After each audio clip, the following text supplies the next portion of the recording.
without a doubt, the most famous aviator in the history of Australia is Sir Charles Kingsford Smith, or Smithy as he is commonly known.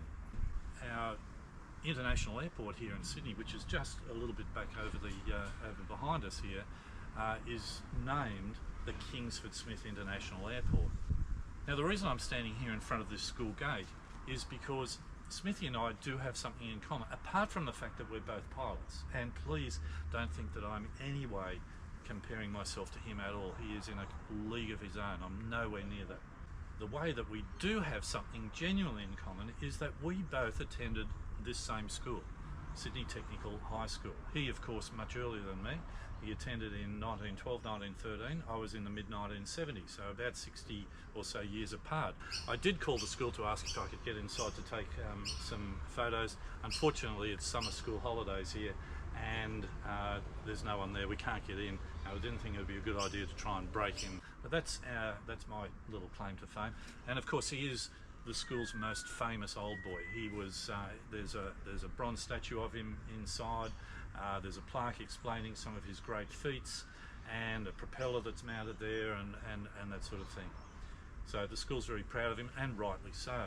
So I, in a sense, had a close encounter with Smithy during my high school years here.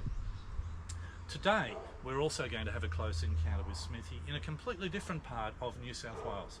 On the New South Wales south coast, on a beautiful stretch of sand, a lovely beach beside a very picturesque little township.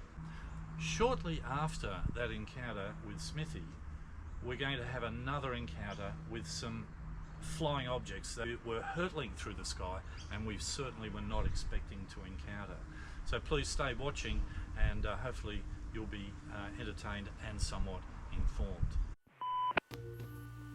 Right.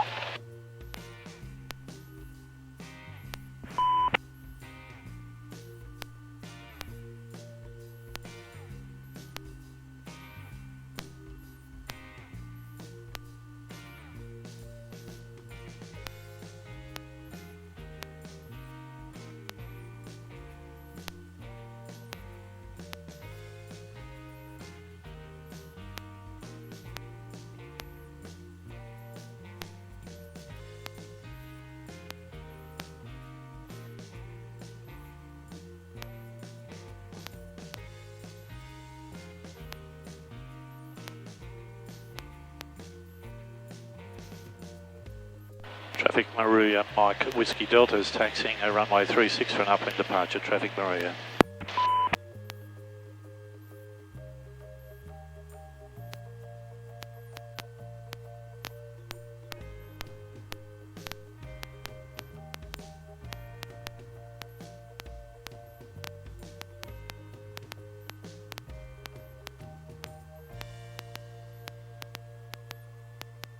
Alright, we'll just do our pre-flight checks, and I've done it all this morning. We'll just do a simple engine run up here.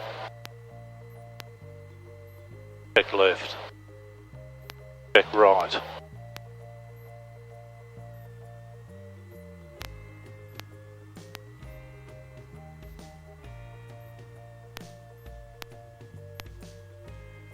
Okay, we've got 10 degrees of flap, deployment. Traffic Moruya, Mike Whiskey Delta's entering, lining up runway 36 for immediate departure to the north. Traffic Moruya.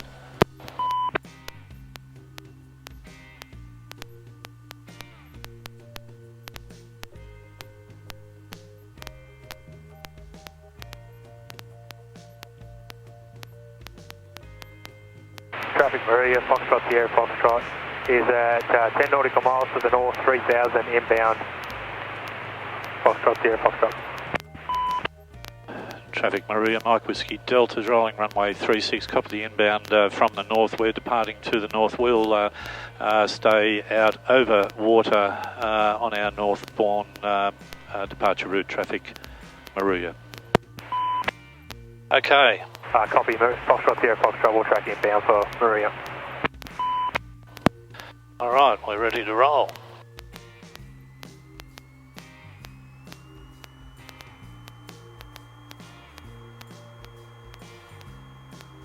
Airspeed's alive on both. Moruya traffic, Tango India Whiskey, entering and rolling, runway 04, Moruya.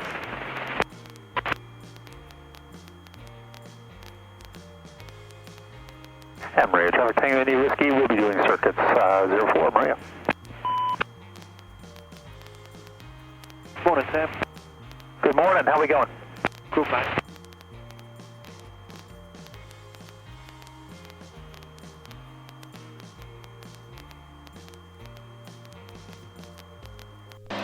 Traffic Moruya, Mike Whiskey Delta's departed runway 36 and we'll track outbound northbound over water, traffic Moruya.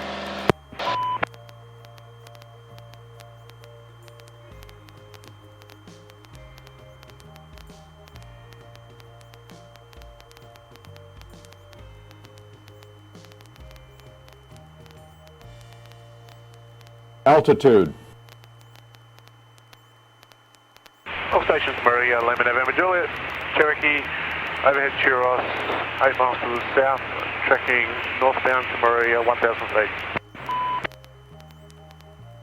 Lima November, I think it was Yankee Lima Juliet, we're a seaplane, we're just out the mouth of the Moruya River, low level, we're going to be tracking coastal southbound past Churros Head, will be not above 500 until visual.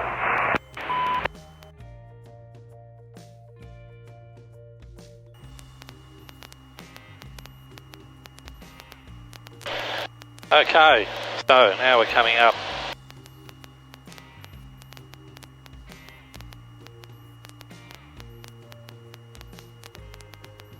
Altitude.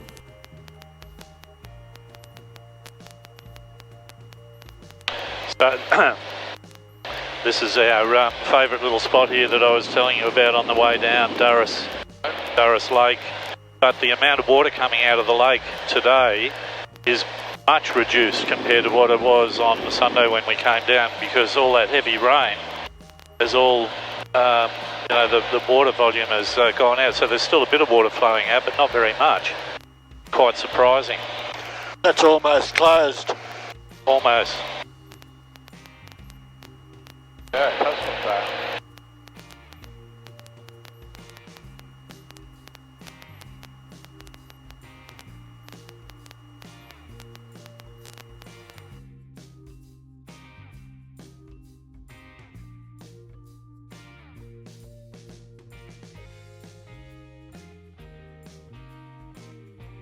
Just coming north here out of Durras, coming past Pebbly Beach, and we see here on the screen coming up a little reef there called Clear Point, and that's where I had my first close encounter, and that was with a shark when I was spearfishing there some years ago when we'd been staying at Durras. So that was rather scary to come around the corner of the reef and find a shark staring at me. So Clear Point, first encounter with a shark.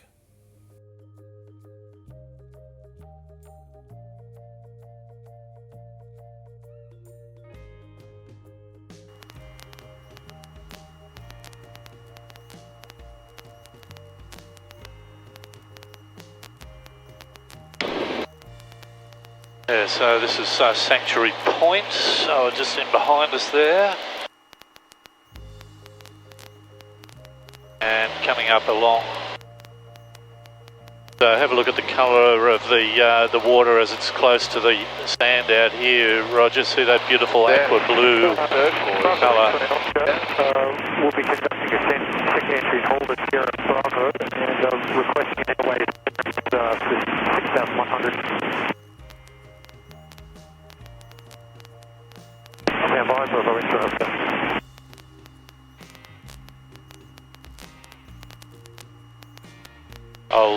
I'll dip the wing a little bit as we get alongside it, so you might get a nice shot along there. So that's some of that magnificent white sand that I was talking about.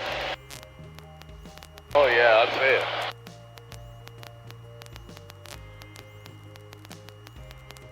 And the beautiful aqua blue.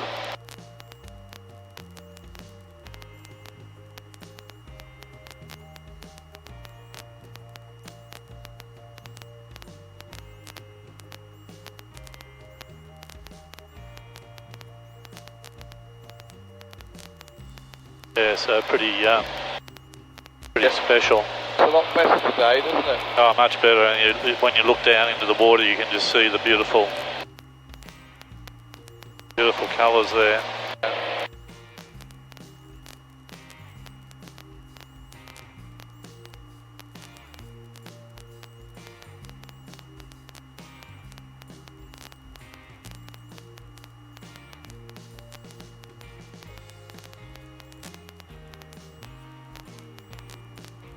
That is Huskisson there. Yeah.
Coolangatta is a little town that you just come through just to the north there. And this is Shoalhaven Heads here, the bigger one. Mount Coolangatta, I think I was explaining on the way down that that's an extinct volcano. Right, yeah. So here we can see 7 Mile Beach stretching away in the front of the windscreen there. This stretches from Shoalhaven Heads area near Nowra right through to Juroa to the north there. And the reason this is significant is because this is the beach that Sir Charles Kingsford Smith took off from, I should say, in his aircraft, the Southern Cross. And this was for the second ever commercial flight across the Tasman. He had done the flight once before, but it was a non-commercial flight, and on that occasion he had taken off from Richmond Air Base. However, because it was so heavily laden, he chose to take off from 7 Mile Beach here because it had a very long, hard, flat surface and gave him sufficient opportunity to get airborne. So he took off on the 11th of January 1933, when in fact my 90-year-old or now 91-year-old co-pilot was just 2 days old. And so this is a very significant piece of aviation history here, 7 Mile Beach. It took him 14 hours to fly across the Tasman. The takeoff was at about 2:30 in the morning, and thousands of people came down from Sydney. They helped to illuminate the beach with the headlights of cars and so on, and helped Smithy make that first successful flight, or commercial successful flight, across the Tasman. So here's our close encounter with Smithy at 7 Mile Beach, and you'll see the monument coming up here at Juroa, which describes the tremendous feat of flying across the Tasman in 1933. Bring it up so you see it out of your window over here. They're gorgeous. It's one of the few areas that we've got on the coast where the farmland comes right to the ocean. You can see the green fields come right to the ocean. Yeah. Altitude. I was going to suggest you do this.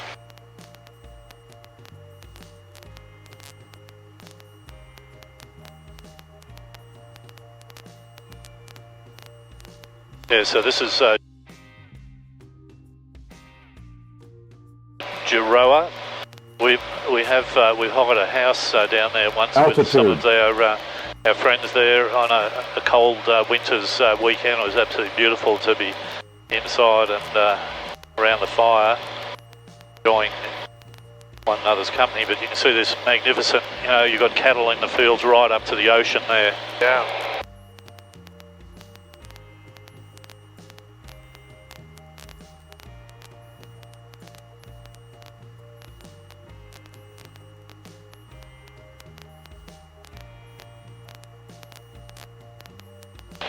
And so this is Gerringong.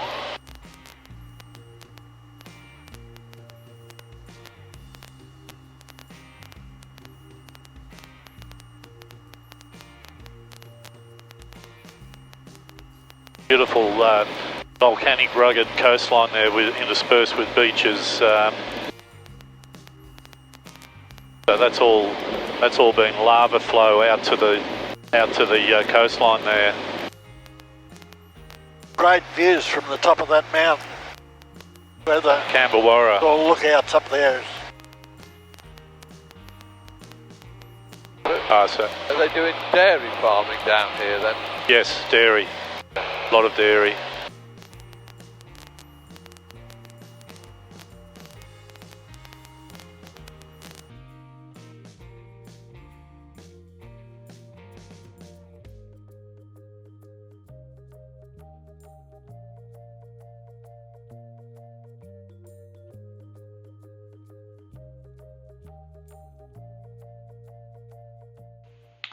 As we were now approaching the Shell Harbour CTAF area, I thought that we should make a call just as we were approaching the Bass Point area, because I remembered from years ago that this was a busy training area for the Wollongong, or what was Wollongong then is now called Shell Harbour, although you'll notice I do still call it Wollongong in my radio transmission. But I thought it would be a good idea to make the call as an advisory, and you'll see that that was rather prescient. Traffic Wollongong, Mike Whiskey Delta is Bass Point, 1500 northbound, traffic Wollongong. And Mike Whiskey Delta, this is Big Wave Skydive ground at Bass Point. Just be advised you have 3 canopies overhead at about 3,000 feet. Copy, canopies overhead. We're just over water northbound from Bass Point. Where would I expect to see the canopies? Right through your roof at the moment. Copy that. Mike Whiskey Delta, hopefully they can see me. I can't see them. Maintain the track and you'll be clear. Mike Whiskey Delta. What did you mean by canopies? Parachutists. We just missed an eagle. Harbour traffic, Sonic. Really? Just right under our wing here. Just went straight past. Wow. And, About 50 feet below. Approach 16, stay in position please. So within the space of just a few seconds, we had a close encounter with 3 parachutists only 1500 feet above us, and that's back there at Bass Point. And then a few seconds later, a close encounter with an eagle that just passed underneath our left wing. So it just goes to show that you just never quite know what might be coming up, and always have to stay alert. ETA 15, Foxtrot Whiskey Shell Harbour.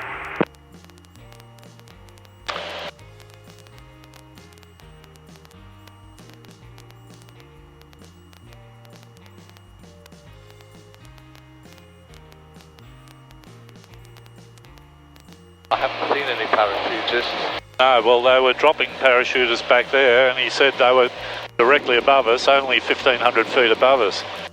So, anyway, we didn't see them. Hopefully they saw us. Yeah. Harbour traffic, Sonic, flag.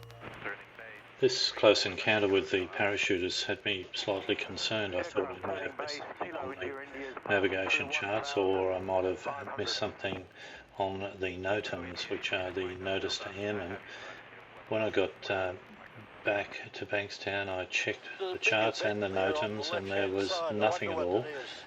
Flagstaff Point is indeed designated as a danger area for parachuting, but not Bass Point.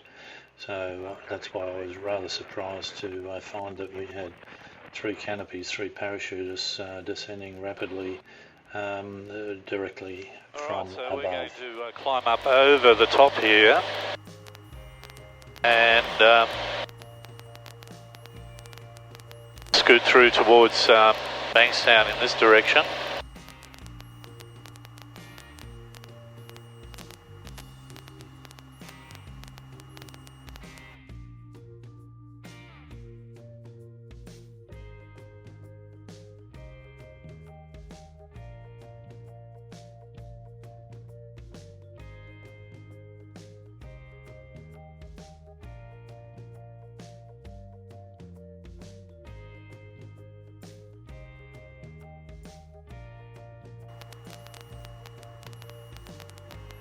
Bankstown.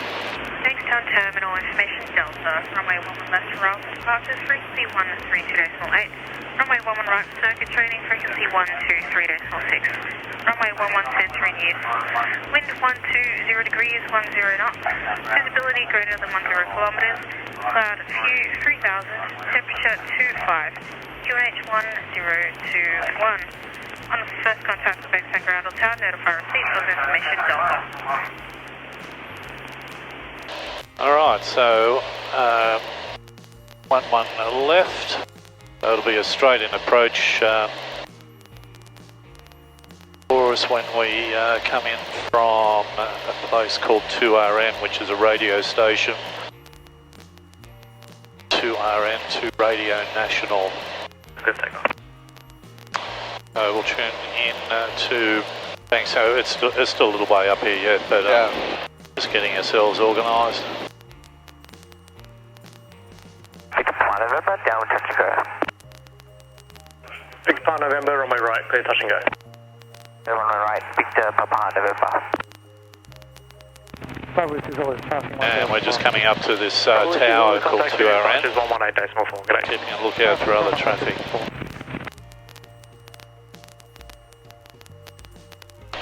Bankstown Tower, Mike Whiskey Delta Express is 2RN 1500 inbound with Delta. Mike Whiskey Delta, Bankstown Tower, joint final, runway 11 left, report to Warwick Farm. Joint final 11 left, report Warwick Farm, Mike Whiskey Delta. So Warwick Farm racecourse is dead ahead of us there, the green round area this side of the river, or the lake that you can see. I see it, yeah.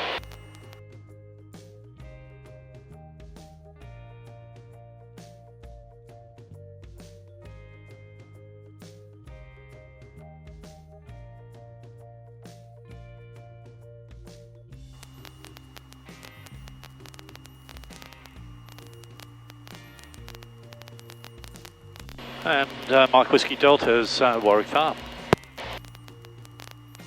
Mike Whiskey Delta, runway left, clear to land. Runway left, clear to land, Mike Whiskey Delta. Alright, so there's no one ahead of us, so we can come in at our speed. We'll get some flat.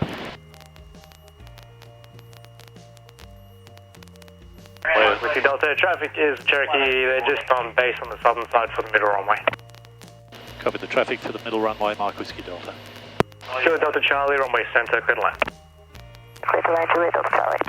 And Juliet Delta Charlie, contact tower on the ground on 132.8 for your clearance. 132.8, Juliet Delta Charlie, thanks for your help.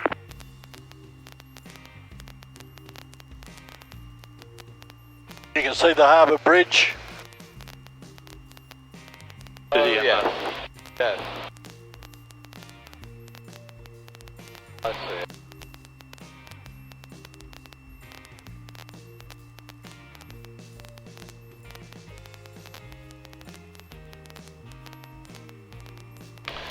Alright, so we've got pitch, undercarriage, mixture, fuel, flat.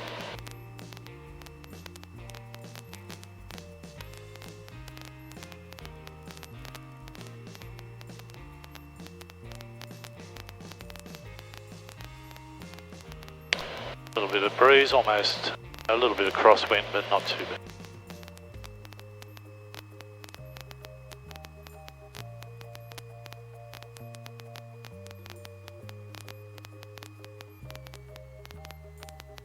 Bankstown Tower, Juliet Delta Charlie on runway centre, ready for a board of takeoff practice. Charlie Delta Charlie, operator runway 11 center. I taught him everything he knows. Operate 11 center, not airborne. He did teach me a bit. And we'll go Julia Delta Charlie.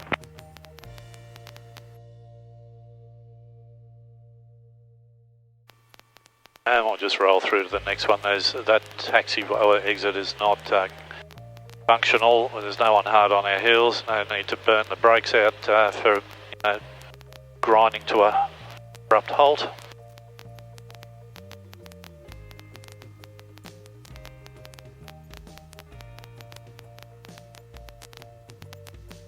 And you went, you were about to touch the ground, or was it experience? What was that, sorry?